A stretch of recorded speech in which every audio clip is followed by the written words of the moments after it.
David Cross wiped the sweat off his brow as he moved through the dimly lit corridors of the Celestial Palace, a massive space station where humans and aliens worked together under strict protocols.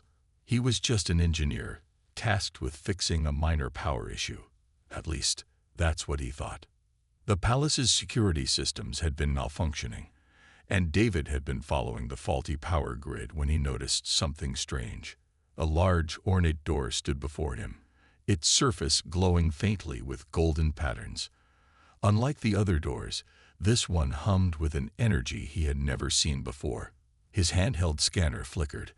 This section wasn't even in the station's blueprints. Curious, David reached out. The moment his fingers brushed against the door, it slid open silently. Inside, the room was breathtaking. Floating crystal orbs cast a soft light over the walls lined with ancient symbols. A single, luxurious chair sat in the center, draped with silken fabric. The air smelled of something floral, but unfamiliar.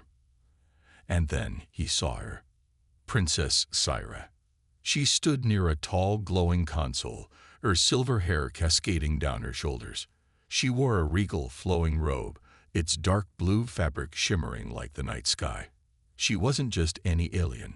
She was the Zeltheri royal heir, the most important figure on this station. For a moment, there was silence.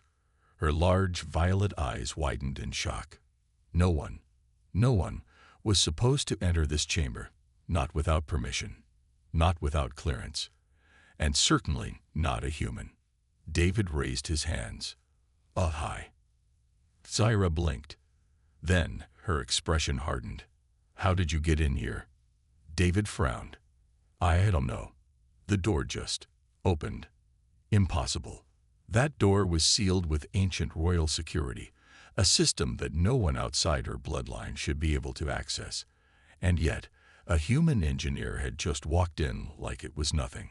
Before either of them could process what had just happened, a loud alarm blared through the chamber. Guards rushed in, their weapons drawn, their eyes filled with rage.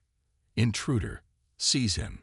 David barely had time to react before strong hands grabbed him, forcing him to his knees.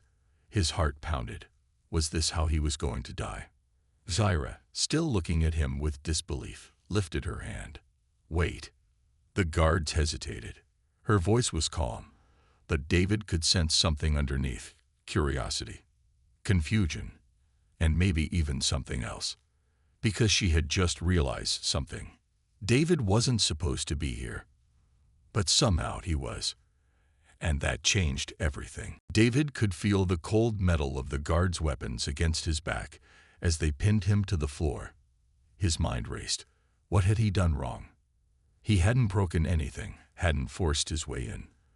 The door had simply opened for him, but now it seemed like he was about to pay for it. The guards tightened their grip, and David winced. Princess Syra stood motionless, her violet eyes still locked on him. The confusion on her face hadn't disappeared. How had a human entered her private chamber? The security on that door was ancient. No one outside the royal bloodline had ever been able to bypass it. Take him to the dungeons, one of the guards growled, his voice filled with disgust. Syra raised a hand. No. The room fell silent. The guards hesitated, exchanging confused glances. My lady, this human. I said no. Her voice was steady, but there was something sharp beneath it, something that warned them not to question her. He is not to be harmed. David let out a slow breath. At least he wasn't about to get vaporized. Yet, Syra took a step closer, staring at him like he was some strange puzzle. Tell me again, human. How did you enter this chamber? David swallowed hard. I don't know. The power grid was malfunctioning, and I was following the faulty wiring. I touched the door, and it just opened. The guard stiffened. That was impossible. Syra's gaze flickered to the grand door behind him, still wide open. Her mind raced through possibilities. A hidden flaw in the security system. A secret override no one knew about. But none of those made sense. Unless. She took another step forward. Stand up. The guards reluctantly released him, though their weapons remained aimed at his back. David rose to his feet, his heart still pounding. Zyra studied him for a long moment before turning to the head guard. "Lock down the chamber. No one else enters until I say so." The guard hesitated. "But, Princess, that is an order." He nodded, bowing slightly before motioning for the other guards to stand down. David rubbed his wrists where they had held him. "So, am I free to go?" Zyra's lips curled slightly, but it wasn't exactly a smile. "No, human, you are coming with me." David's stomach twisted. That didn't sound like an invitation. As the doors of the chamber shut behind them, he had a sinking feeling. Whatever he had stumbled into, it was only the beginning. David followed Zyra down the long, gleaming corridors of the royal palace. His heart still raced, and his thoughts were a chaotic mess. How had he gotten into that chamber? He didn't understand what was going on, but he knew one thing. He was in deep trouble. Zyra walked with a measured pace, her silver hair catching the soft light of the overhead lamps. Her expression was unreadable, but David sensed she was just as unsettled as he was. The guards trailed behind them, their weapons still ready, but they didn't touch him this time. After what felt like forever, Zyra stopped in front of another large door. She placed her hand on a glowing panel, and the door slid open with a soft hiss. Inside was a smaller room, filled with intricate displays and holographic panels. Strange symbols David couldn't read flickered in the air, forming patterns that seemed alive. "Sit," Zyra ordered, gesturing toward a plain metallic chair in the center of the room. David hesitated, then slowly lowered himself onto the chair. The guards remained at the entrance, standing like statues, their gazes fixed on him. Zyra approached a console and tapped a few symbols. A faint hum filled the air, and a stream of light moved over David's body, scanning him from head to toe. He tensed. "What's happening?" "Be quiet," she said, her voice cool. The light faded, and she studied the holographic display that appeared above her console. For a long moment, she said nothing. David couldn't hold back anymore. "Look, Princess, I don't know what I did to make that door open. I was just following the power cables, trying to fix the—" "Quiet," she snapped, though there was no malice in her tone, only frustration. She turned to face him, arms crossed. "You're certain you didn't tamper with the lock?" "Positive," David replied. "I don't even know how to read half of this stuff." He gestured toward the holographic symbols. Zyra narrowed her eyes, as if searching his face for any hint of deception. Finally, she sighed and looked back at the console. The security logs show no breach, no forced entry. That door has remained sealed for decades. It is impossible that you entered without authorization. And yet, she trailed off, her voice heavy with disbelief. David felt a flicker of hope. So maybe it's just a glitch in the system. I mean, no offense, but even advanced tech can have bugs, right? She didn't answer right away. Instead, she studied him again, her expression softer now, though still guarded. "Perhaps, but that chamber is more than just a room. It holds knowledge and power that have been hidden for centuries. If you could enter it, then there is more to you than you realize." David blinked. "I'm just a maintenance tech." "Maybe," Zyra replied, her gaze piercing. "But something allowed you in, something that has never allowed any human, or any Zelthari, inside before." For the first time since the door opened, David felt the full weight of what had happened. Whatever he had done, whatever had led him into that forbidden chamber, was going to change everything. The small chamber's atmosphere was heavy, almost suffocating. David sat still, the faint hum of alien machinery around him. Zyra, once poised and commanding, now seemed deep in thought. She stood before the console, her fingers lightly tapping a series of glowing symbols. David couldn't read any of them, but the way they shifted and pulsed made it clear this was no ordinary interface. David cleared his throat. "What exactly is in that chamber?" Zyra didn't look at him, her violet eyes fixed on the flickering display. It's not just a room, she said, her voice quieter than before. It's a vault of knowledge, a record of the Zelthari's ancient past. Much of what we know about our ancestors comes from those archives. But that chamber isn't supposed to open unless it recognizes someone worthy. Worthy, David repeated. I'm just a maintenance tech. I don't think worthy fits me. Her gaze finally shifted to him. Apparently it does. That's what makes this so unsettling. David shifted uncomfortably. Maybe the system's just malfunctioning. No, she said quickly, her voice firm again. That door has stood sealed for generations. It's been tested countless times. Many have tried to open it, even members of my own family, and failed. For it to open for you, she hesitated. There must be something else going on. He rubbed the back of his neck, feeling a knot of tension. So what now? Do I just stay here while you figure out if I broke some ancient royal rule? Zaira's lips pressed into a thin line. She turned back to the console, her fingers hovering above the symbols. There's something I need to check first. The display shifted. Images began to appear, strange, grainy projections of towering structures and sprawling cities. It was as if a window had opened into another time.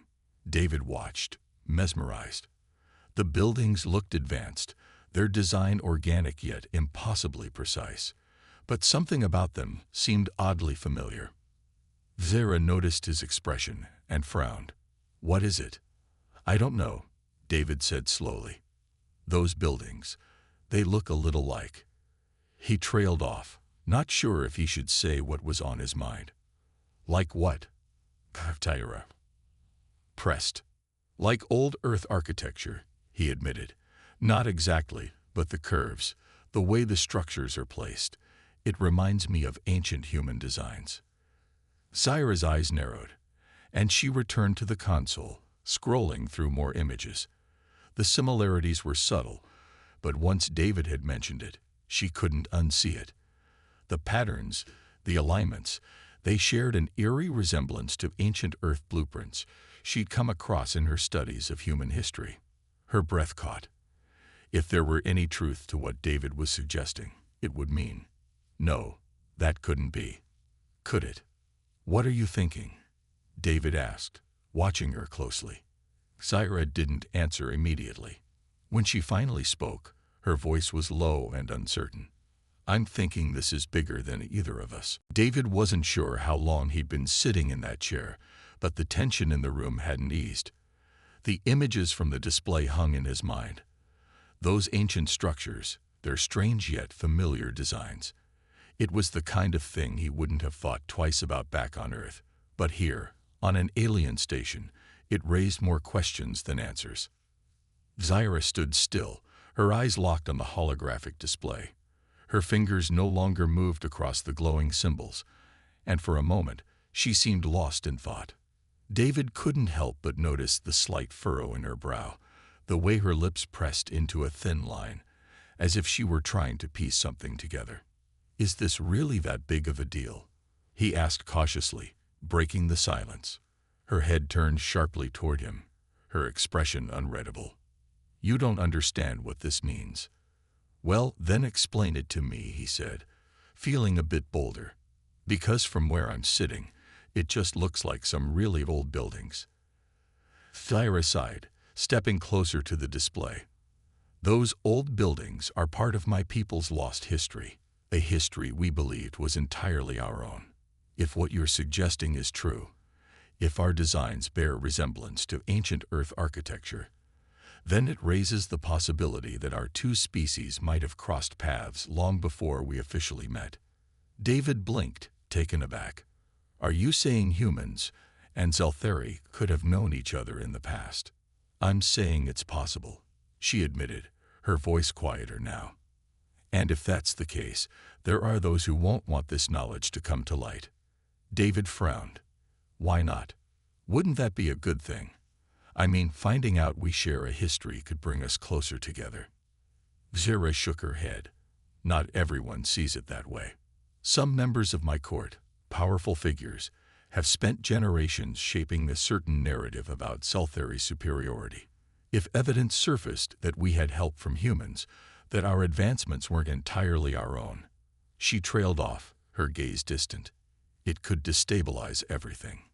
David let out a slow breath. So what happens now? You bury this. She looked back at him, and for the first time, he saw a flicker of uncertainty in her eyes. I don't know. But I do know that if anyone else sees these images, you'll be in danger. Me. David's voice rose slightly. What did I do? You walked into that chamber. Ira said flatly. You saw something you weren't supposed to see. And now you've connected the dots in a way no one has before. Great, David muttered. I always wanted to be the guy who stumbled onto a galactic conspiracy. Zara stepped closer, lowering her voice. Listen to me carefully, human. I will do everything in my power to protect you. But if word gets out about this, you'll be a target. Understand? David nodded slowly. I understand. But in the back of his mind, he couldn't shake the feeling that the real trouble was only just beginning. Zara's warning echoed in David's mind as he walked back to his temporary quarters. The palace corridors were quiet, the usual hum of activity oddly absent. Even the faint glow of the walls felt dimmer, as if the station itself was holding its breath. David didn't know what to make of what he had seen. Those ancient images, those designs that looked far too much like human architecture. Could it all really mean that humans and Selthari had some shared past? He reached his door, which slid open with a soft hiss. As he stepped inside, the lights flickered on. His small quarters were sparse, with only a bed, a desk, and a terminal. He sat down heavily, rubbing his temples. What the hell did I get myself into? He muttered. Before he could sink deeper into his thoughts, a sound broke the silence. It was faint, barely more than a whisper of movement, but it was enough to make David freeze. He glanced toward the corner of the room. The shadows there seemed to shift, and then a figure emerged. David's heart skipped a beat as a tall Zelthari stepped forward, their face partially obscured by a dark hood. The air grew colder, tension hanging heavy. David didn't recognize the figure, but the way they carried themselves, calm, deliberate, made it clear they weren't just another palace guard.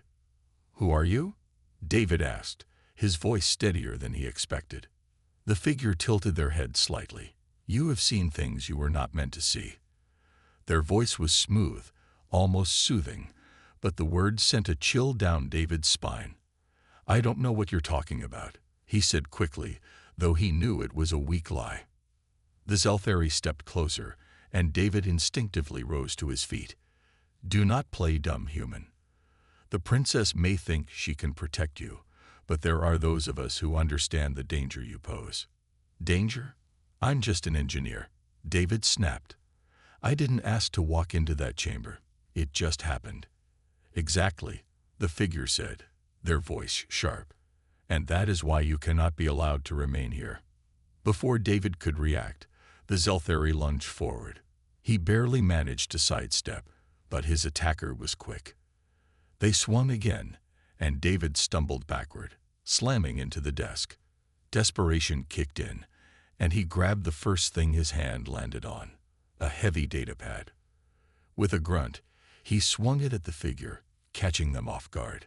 The Zelthari stumbled, and David didn't wait to see what would happen next. He bolted for the door, which opened just as the figure regained their balance. David ran into the corridor, his heart pounding. Alarms sounded, and moments later, guards appeared.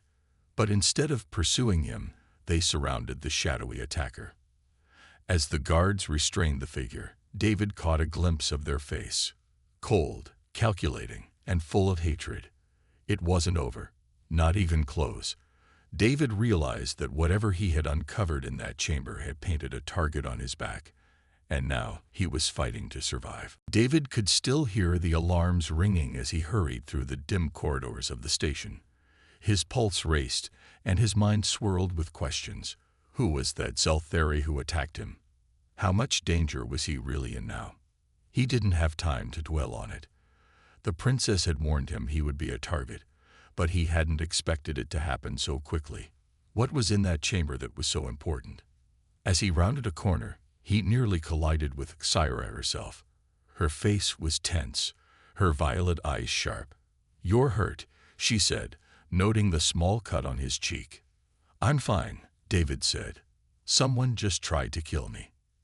Xyra frowned deeply. "I warned you this would happen. There are those who will do anything to keep that chamber's secrets hidden." David clenched his fists. "Then why not tell me what's going on? Why are these secrets so dangerous? You keep saying it's about your history, but I think there's more to it." Xyra hesitated, glancing around as if checking for anyone listening. "Follow me," she said. Without waiting for an answer, she led him into a nearby room. The door slid shut behind them. Inside was a small private study. Books and data tablets lined the walls, and a single glowing console sat on a desk. Xyra activated the console, and a holographic display lit up, showing a series of intricate patterns and symbols. "These are the original records from the chamber," Xyra explained. "Much of it has been locked away, even from me. But the fragments I can access tell a story that challenges everything we've been taught. The Zeltheri have always believed we were the first advanced species in this part of the galaxy. That we were the ones who discovered and shaped the technologies that power our civilization. But," she trailed off, looking troubled. "But what?" David pressed. Xyra pointed to the display. "There are designs here, schematics, blueprints, that shouldn't exist. Some of them look like Earth architecture, but others are even older. The data suggests that long before our people rose to power, there was another civilization, one that might have influenced both Zeltheri and human development." David stared at the images, feeling a chill. "Are you saying humans and Zeltheri share a common ancestor?" "I don't know for certain," Xyra admitted. "But if that's true, it means our histories have been manipulated. That someone, long ago, wanted both our species to forget our true origins. Why would they do that? I can only guess. Power. Control. Perhaps they wanted to keep us divided." David felt a mix of awe and dread. If what Xyra was saying was true, this wasn't just a hidden history. It was a revelation that could change everything. But it also explained why someone was so desperate to stop them. Xyra stepped closer, her voice soft but firm. "Now you understand why they want you silenced, and why we have to keep digging for the truth." David nodded. "I'm with you. But if this is just the beginning, we need to be ready for what comes next." David stared at the glowing schematics on the console, his mind spinning. The possibility that humans and Zeltheri shared some ancient connection was both fascinating and terrifying. If this information became public, it could shake the very foundation of both societies, and that's exactly why someone wanted it buried, why someone had tried to kill him. Xyra moved to the other side of the room, her long silver hair catching the light. She looked troubled, but there was also a fire in her eyes. "I can't let them hide this any longer," she said firmly. "If our people knew the truth, they'd see we're not so different. They'd realize we don't have to be enemies." David folded his arms, feeling the weight of her words. But what happens if they don't want to believe it? If the people in power refuse to admit the truth? Then they'll fight to keep things as they are, Xyra said softly. But that's no reason to stop. Hiding the truth will only let them control us for longer. We need to show everyone what we found. Together. Together, David asked, raising an eyebrow. "You're seriously suggesting that a human and a Zeltheri princess are going to rewrite history?" She gave him a faint smile. "Stranger things have happened." Before David could respond, a sharp chime echoed through the room. Xyra glanced at the console, her expression darkening. "It's an alert. There's movement in the restricted sectors." David frowned. "You mean the people who want us dead?" Xyra nodded. "They must know we're close to uncovering the full truth. They'll try to destroy the chamber and all its records." David felt a surge of determination. He wasn't a fighter or a hero, but he couldn't just sit back and let them erase everything. "We have to stop them," he said. "It won't be easy," Zaira warned. "They're well-trained, and they'll do anything to keep their secrets safe." David gritted his teeth. "So what do we do? Call for help? Try to barricade the chamber?" Zaira hesitated. "There's another way. The records here suggest there's an off-site archive, a place where this information was backed up long ago. If we can access it, we'll have proof that can't be destroyed. But it's on a remote planet, far from the station." David exhaled slowly. This wasn't just a fight for survival anymore. It was a fight for the truth, and the stakes were growing higher by the minute. "All right," he said, meeting her gaze. "Let's do it. Let's find that archive and let the galaxy know what really happened." Zaira smiled faintly, though her eyes remained wary. "You're braver than you look, human." David couldn't help but chuckle, even as he felt the weight of the journey ahead. "Well, I guess it's time to see how brave I really am." Together, they stepped out of the study, ready to face whatever came next. David and Sarah navigated the twisting corridors of the palace with urgency. The distant sound of footsteps echoed behind them, growing louder. It was clear that the hostile faction was closing in, intent on stopping them before they could reach the archive's coordinates. Zaira led the way, her violet eyes scanning every turn, her movements swift and precise. David followed close behind, clutching the small data drive she'd handed him.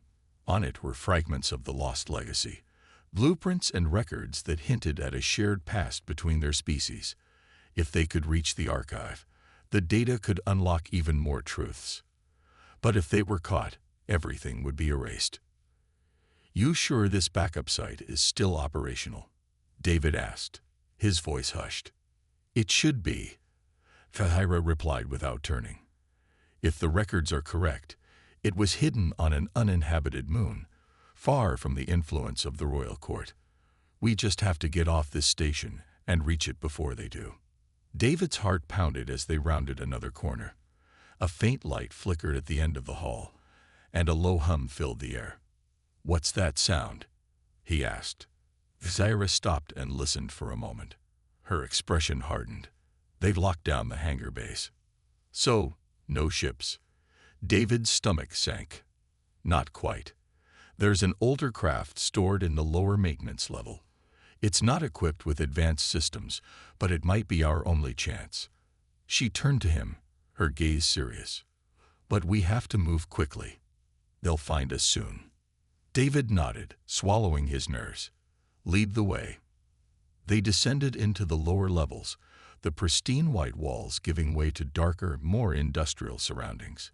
Here, the station's polished exterior faded into exposed metal beams and humming power conduits.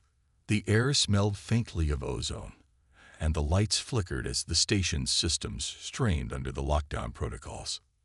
At last, they reached a small, dimly lit hangar. In the center of the room sat a compact, slightly battered starship. Its hull bore the marks of age, and a faint layer of dust covered its surface. "That's our ride?" David asked, eyeing the vessel skeptically. "It may not look like much," Zaira admitted, "but it'll get us where we need to go." As they approached the ship, a sudden voice called out from behind them. "Halt! You are not authorized to be here." David spun around to see a group of armed Zelthari soldiers blocking their exit. Their weapons gleamed, their expressions cold. Zaira stepped forward, her tone icy. "I am Princess Syra. Lower your weapons." One of the soldiers hesitated, but another, clearly emboldened, stepped closer. "Princess or not, you're violating the lockdown.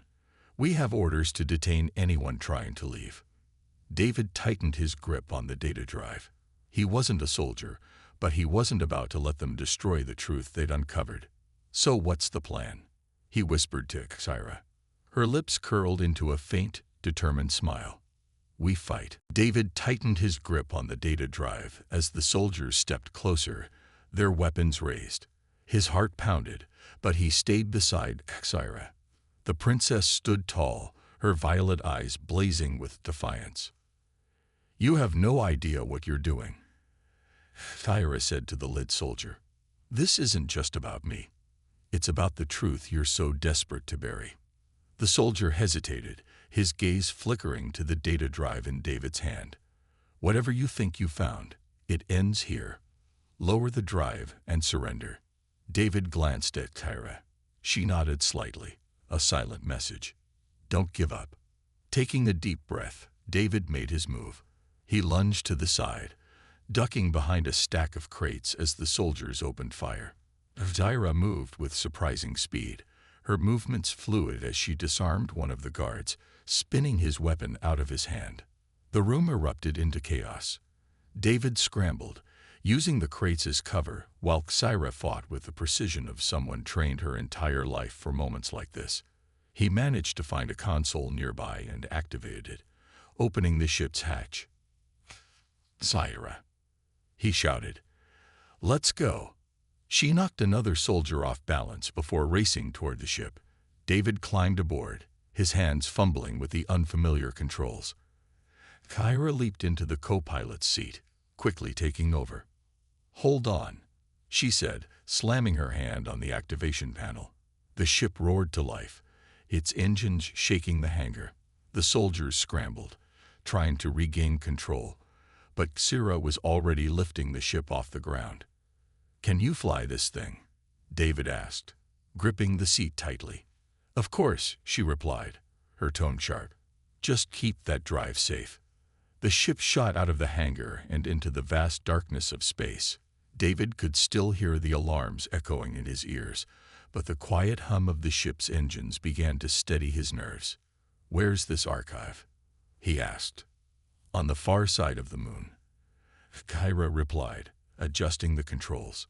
"Once we reach it, we'll have access to the full records. The truth will be undeniable." As they approached the moon's surface, a series of faint lights appeared, marking the entrance to the hidden archive. The ship landed with a soft thud, and Xyra led the way inside.